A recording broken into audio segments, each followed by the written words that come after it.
to the brim. I'm ready. Okay, I'm ready. good.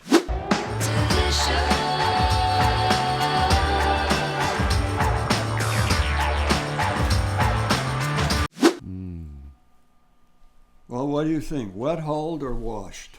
Washed and wet hulled, or just washed? I think wet hulled. Wet hulled.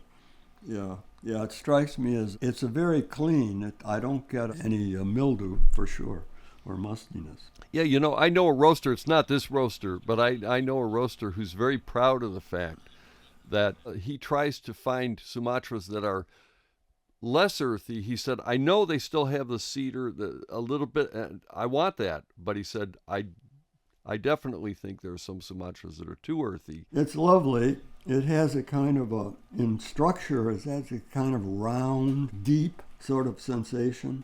Yeah. There's definitely the most wonderful sweet cedar. Isn't it? I'm getting. Yes, I know. The around and underneath is all of these other subtle, there's of course a caramel, but a kind of like what we used to call a kid dark caramel. Yes. Definitely a kind of a cocoa-ish. And cocoa, yeah, absolutely. Dry chocolate. That beautiful, sweet cedar note is so dominant that I'm having trouble. I love it. I'm enjoying it so much I'm trouble getting around it. Yeah, what else is there? It's really eye-catching. I think there are floral top notes. Yeah. I don't know. Some low-toned, sweet, obviously all flowers are sweet. A lily, I guess. Some kind of lily. We'll be able to tell better when we taste it, but there's probably a kind of a savory, kind of a brothy note underneath at the base. Oh, it's beautiful. Because it has a big range, you notice? It has, if you were doing a musical analogy, it has kind of a bass note, kind of brothy, savory character. And then it goes right up to flowers with the cedar right. Sweet cedar right in the middle. And chocolate. The chocolate seems to be coming out to me. What fruit? Do you get any fruit? Fruit. I want to say prunes, but prunes are kind of a boring fruit.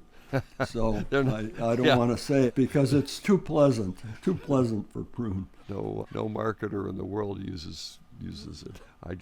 I'm thinking that probably plum. Plum. Even though plum would be good. Yeah. And I think it's honest. It's in there. Yeah. Oh, it is. Okay. It's all right. Let's give it a sip. You couldn't wait. Oh man! Wow. Lovely. Just wow. You know, it occurred to me that the change that we often note between the nose and the cup is reflected by the fact that when you taste, you're still getting the nose, obviously, because you're breathing the aromatics, but you're also getting the hardwired basic tastes. And one of them in coffee is always bitterness.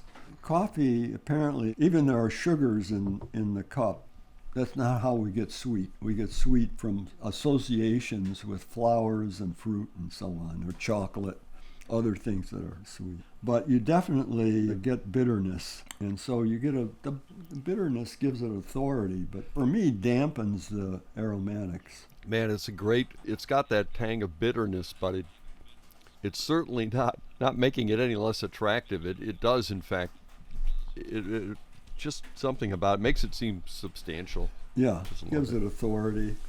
Yeah, authority. And there's a little bit of astringency, drying sensation. Mm-hmm. I'm not a fan of the dry sensation. I don't like dry white table wines much, for example. But other people like it, and it certainly gives this cup authority. And again, I think one of the ways that you can cite as proof of quality in a coffee is the finish. Oh yeah. I'm getting a very nice finish. Very nice. In this coffee. And like the cup, it's deep, resonant. Yeah. It keeps going. It tends to sweeten, of course, as it prolongs. Yeah, lovely. Classic, I think what somebody now would expect from a Sumatra, not what somebody would have expected 20 years ago.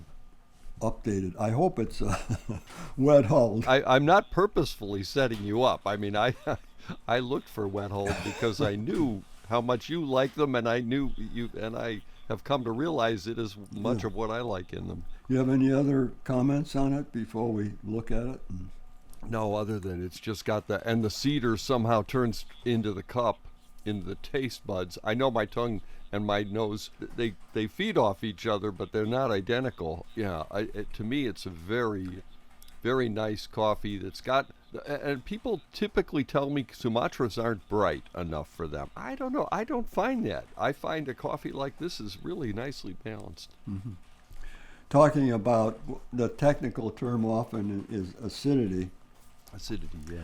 And I would agree that there's enough brightness or acidity, that sweet tart sensation, there's enough of that to keep it alive, give it resonance and depth, make it vivacious and alive. We haven't talked about the body because, of course, another standard trait that people cite for Sumatras, substantial body or mouthfeel. Sumatra coffees, a sense of weight about them. Let's not generalize into the cup, go from the cup to the generality.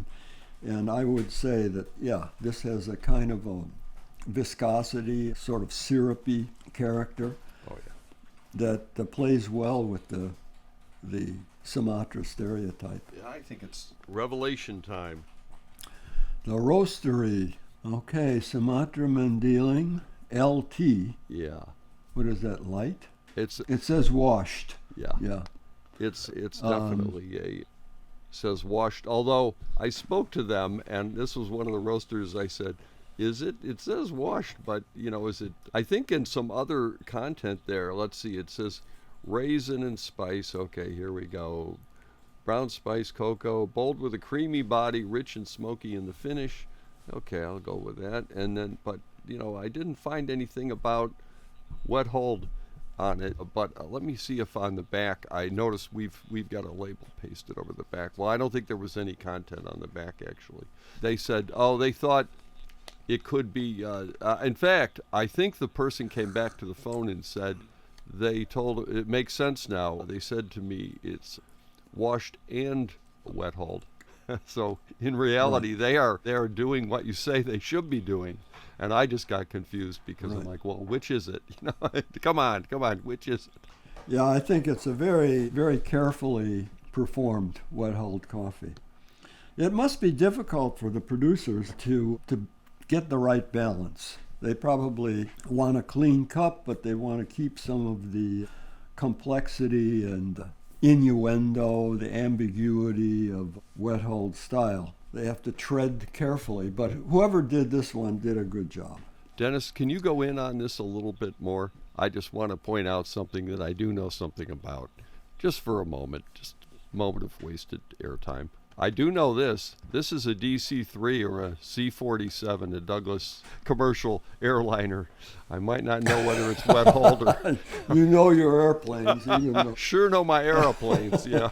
Well, I think we're off to a good start as far as I'm concerned. Please like and subscribe if you want to see more shows like this.